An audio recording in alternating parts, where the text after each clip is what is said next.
Gregg Wallace, the cheeky chappy Masterchef presenter, has claimed that the BBC, his employer for 2 decades, who used to love his cheeky shtick and smutty jokes, are trying to drive him to an early grave after their investigation, which has resulted in his sacking from the hit cooking show, saw him treated for a heart scare.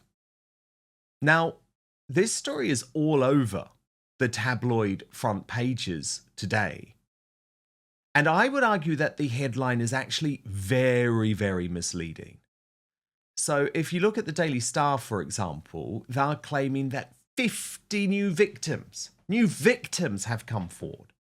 Now, that suggests that Gregg Wallace is like the new Jimmy Savile or the new Jeffrey Epstein.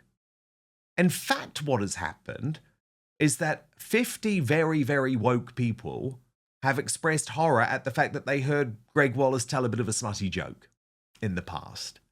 And these people, who the Daily Star describes as victims, are really mortified that Gregg Wallace described them as middle-class women of a certain age, even though they are middle-class women of a certain age. The British Bashing Corporation decided last night that their own investigation into Gregg Wallace was headline news, and this is how they revealed it on their bulletin. Now, the former presenter of Masterchef, Gregg Wallace, has been sacked from the show.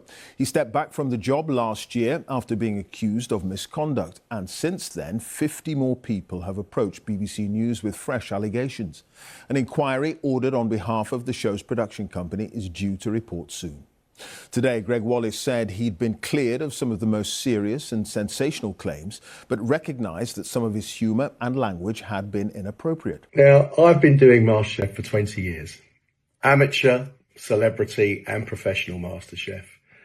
And I think in that time, I have worked with over 4,000 contestants of all different ages, all different backgrounds, all walks of life. And apparently now, I'm reading in the paper, there's been 13 complaints in that time. Now, in the newspaper, I can see the complaints coming from a handful of middle-class women of a certain age just from Celebrity Masterchef. This isn't right. In 20 years, over 20 years of television, can you imagine how many women, female contestants on Masterchef, have made sexual remarks or sexual innuendo? Can you imagine?